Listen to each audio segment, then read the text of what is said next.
školstva v Leopoldove?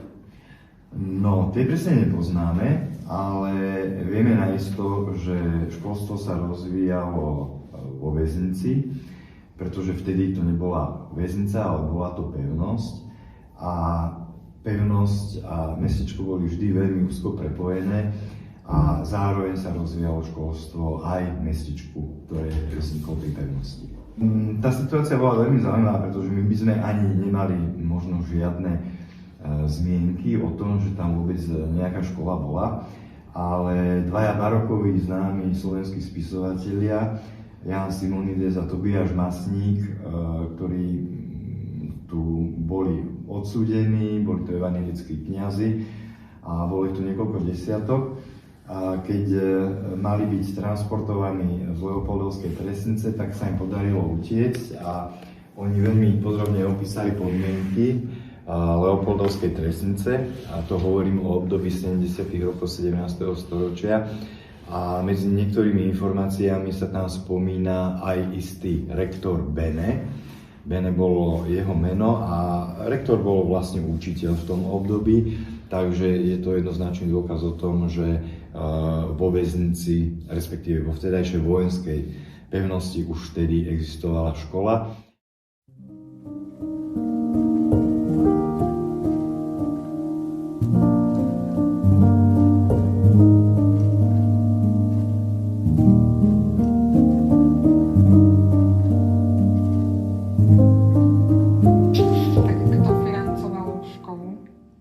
Stavenie školy? No kedysi to bola veľmi náročná záležitosť, pretože kedysi obce a mesta boli financované úplne ináč ako dnes. A v našom prípade, keď sa povedzme stavala aj stará škola, do ktorej som ešte ja kedysi chodil na prvom stupni, tak sa nám podarilo zistiť, že maďarské noviny z roku 1892 informovali, že v Leopoldove sa stavia škola, a výstave tejto školy veľmi výrazne pomohli dve rodiny. Jednak to bol sám grof Erdédy z Lohovca, ktorý si byl na zámku, a takisto jeho prenájomca, pretože na námestí dnešnom, kto chodí do cukrárne Levandula, do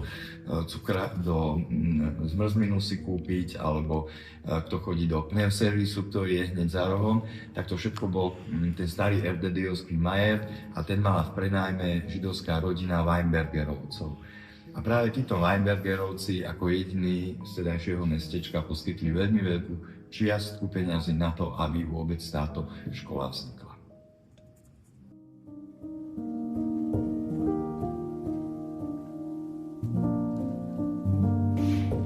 Chodila ste sem do školy? A ak áno, aké sú vaše najväčšie spomienky na túto školu?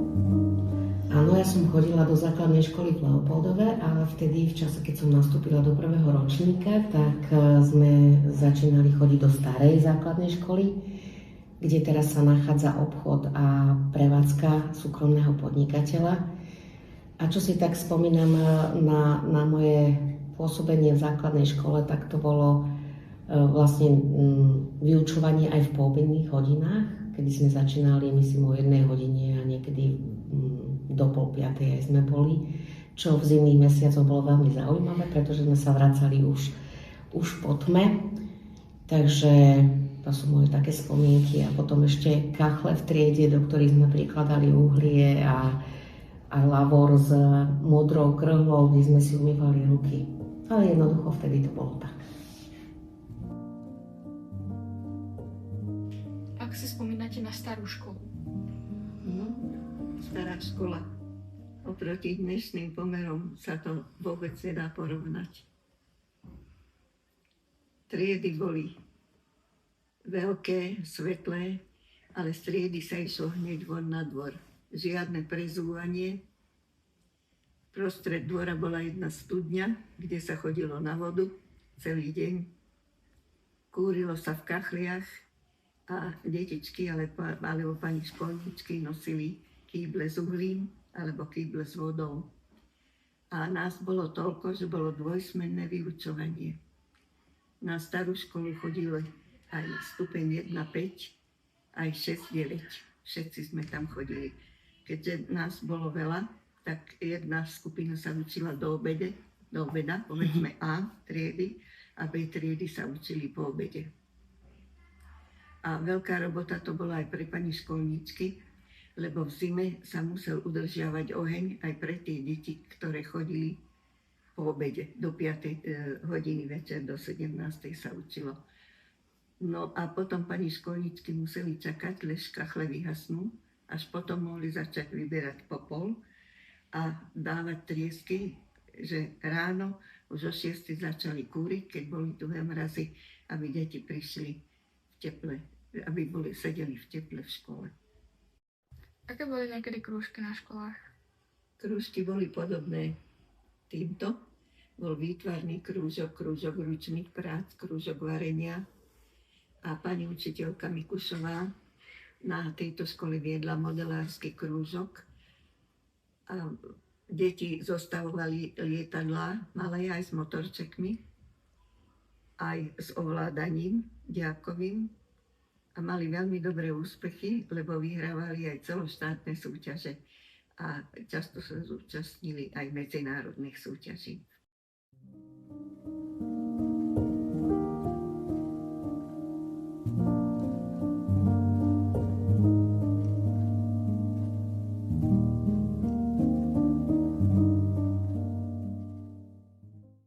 Ako sa zmenili priestory tejto novej školy?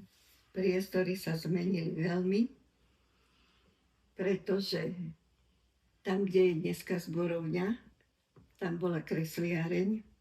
Pani učiteľka, ktorá nás učila výtvarnú výchovu, bola odborníčka a vysvetlila nám to tak, že na kreslenie potrebujeme severné svetlo. Ďalej sa zmenili kabinety. Niektoré kabinety dneska už ani neexistujú, sú nejaké technické miestnosti, ale kedy to bol kabinet. Tam, kde je teraz riaditeľňa a kde pani sekretárka je, tak tam boli tiež také malé kabinety. Neexistovala učebňa napríklad jazyková, ale teda tá kresliareň bola tam. Porovnať vaše začiatky na škole a teraz, ako je škola. Ako sa to veľmi zmenilo? Ja som v Leopoldskej škole veľmi často, naposledy to bolo pri skvelom dni otvorených dverí, pretože ja som si tam pripadal ako v alchymistickej dielni cisára Karola IV. Prosto bol som unesený zo všetkého, čo som videl. Takže môžem porovnávať to, ako to bolo kedysi, ako je to dnes. Samozrejme súvisí to s tým, čo všetko sa deje v spoločnosti, aký je pokrok vo vede, v technike a tak ďalej, že tie možnosti sú dnes iné, ale samozrejme nie sú iné len možnosti, ale dôležité je to, ako sa využívajú, čo sa s nimi robí a ako povedzme učitelia dokážu s tými novými vecami pracovať, ako to vedia odovzdať ďalej a čo potom s tým vedia urobiť tí žiaci.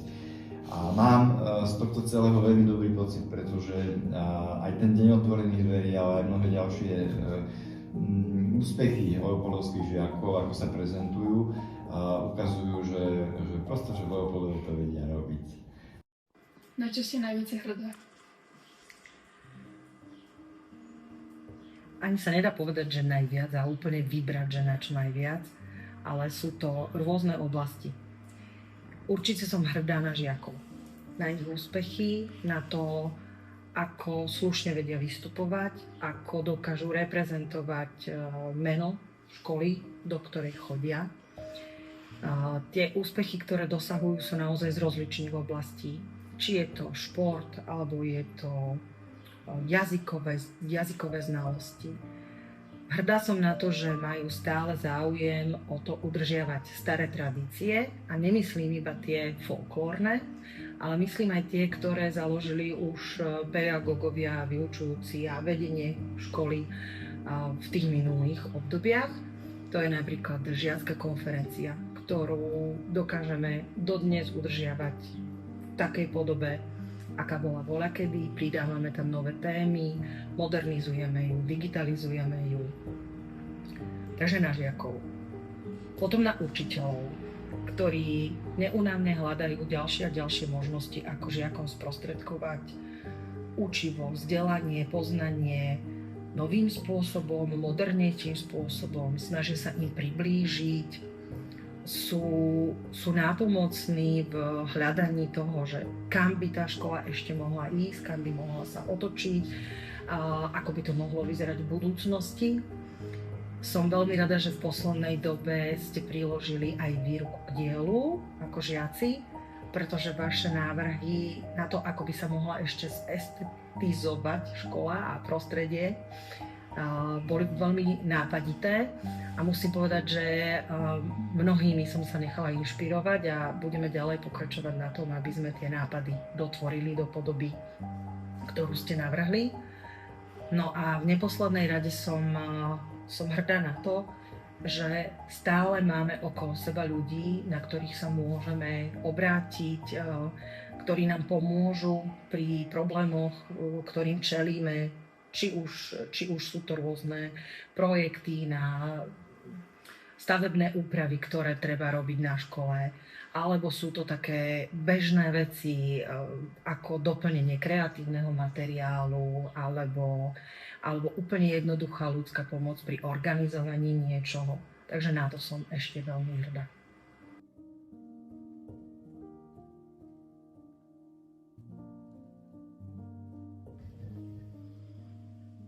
Želám týmto deťom do budúcnosti veľa zdravia, samé jednotky a aby si zvolili také povolanie, aké ich bude celý život baviť. A ja si myslím, že v budúcnosti deti budú oveľa viac potrebovať technického vzdelania, že deti sa musia učiť novým technikám, lebo bez nich budú v živote stratené. Aké je vaše pranie do budúcnosti? Aby škola bola naďalej plná života. Aby v nej bol priestor na utrenie slzy, ale aj na šťastný a radostný smiech okolo. Aby mala naďalej inšpirujúcich učiteľov, ku ktorým sa žiaci bez obáv obracajú o radu a pomoc, ak či už niekde zlyhávajú, alebo naopak sú niekde výnimoční a chcú sa posúvať ďalej. Aby mala priestory vždy pekne upravené, upratané, poopravované, aby každý, kto do nej vstúpi, cítil, že je tu bezpečné, príjemné prostredie, ktoré núti človeka zamyslieť sa nad tým, čo mu to prostredie dalo v minulosti, čo by mu mohlo dať ešte do budúcnosti. A budem veľmi rada, ak zostanú pri škole stáť všetci tí, ktorí pri nej stáli doteraz a pomáhali jej pri jej rozvoji. Čo by ste poprala študentom našej školy? Aby procesom vzdelávania prechádzali s otvorenými očami a s otvoreným srdcom. Aby sa nebali byť zvedaví, aby sa im darilo prekonávať prekážky a nebáli sa hlavne tých prekážok, pretože prekonávanie prekážok ich posúva ďalej a nadobúdajú pritom zručnosti, ktoré sa im zídu potom v dospelosti. A potom, keď už budú vychádzať z tej našej základnej školy, aby boli empatickí, aby boli schopní spolupráce, aby vedeli, čo je slušnosť a úcta a hlavne, aby išli za svojimi snami. Ja prajem škole, aby mala veľa šťastia, zdravia a dobrých poslušných žiakov.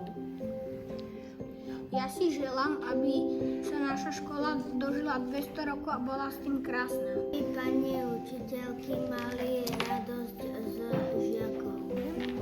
Milá naša škola, rád sem chodím. Mám povedať ten predmet? Môžeš povedať, no.